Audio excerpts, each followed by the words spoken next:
BJP भाई भाई जय श्री राम वंदे मातरम वंदे मातरम वंदे मातरम भारत माता की जय भारत माता की जय जय श्री राम जय जय श्री राम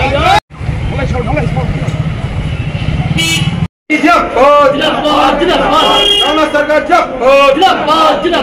आसन्न लोकसभा निर्वाचने जगन्नाथ सरकार के विपुल भोटे जय करुन आसन्न लोकसभा निर्वाचने जगन्नाथ सरकार के विपुल भोटे जय करुन এখানে শান্তিপুর বিধানসভা নির্বাচনী কার্যালয় শুরু হলো এবং তার সঙ্গে সঙ্গে এই গোধূলি লজে বিধানসভা নির্বাচনী ক্ষেত্র সহ কার্যালয় সহ আজকে আমাদের এই বিধানসভার যে নির্বাচনী কমিটি আছে তাদের নিয়ে একটা বৈঠকের ব্যবস্থা আছে।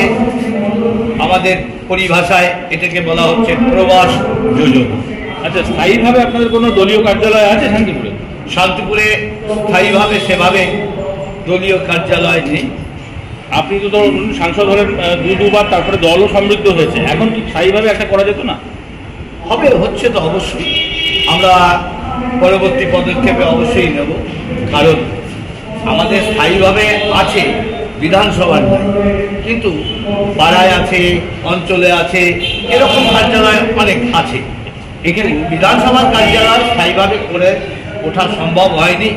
আমাদের তো দুর্নীতির টাকা, চোরের টাকা নেই, সেই কারণে আমরা নিজেদের চাঁদা তুলে তুলে জোগাড় করতে হচ্ছে, পার্টির মানুষের কাছে চেয়ে ভিক্ষা করে করতে হচ্ছে, একটু সময়। একটা জিনিস দেখা যাচ্ছে যে সকলেই প্রচারে নেমেছে, কিন্তু আপনার ক্ষেত্রে আপনি শুধুমাত্র কর্মীদের নিয়ে বৈঠকই করে যাচ্ছেন, এখনো পর্যন্ত সেই অর্থে মানুষের কাছে পৌঁছান। কি কারণে? এখনো প্রয়োজন নেই বলেই মনে করছি না। মজুদ জায়গায় আছি, সংগঠনটাকে আরো ভালো জায়গায় নিয়ে যখন একবারে নামবো, আগে যুদ্ধে সেনা সাজানোই একটা গুরুত্বপূর্ণ বিষয়, সেনাবাহিনী তৈরি করাই একটা বড় বিষয়। তাই সেটা কিনে যখন নামবো একসঙ্গে তখন দেখতে পাবেন তার চেহারা, অন্যরা ময়দান ছেড়ে পালাবে। তাই 3 তারিখে দেখবেন মোটরসাইকেল র্যালি, পুজো দিয়ে প্রচার শুরু। কোথা থেকে শুরু হবে? গোবিন্দপুর কালীবাড়ি থেকে। আচ্ছা, 10টার সময়। আর এটা কি শহর ভিত্তিক হলো নাকি সমগ্র বিধানসভা ভিত্তিক কার্যালয়? এটা সমগ্র বিধানসভা ভিত্তিক কার্যালয়। সারাদিন খোলা থাকবে? সারাদিন খোলা থাকবে। জগন্নাথ সরকার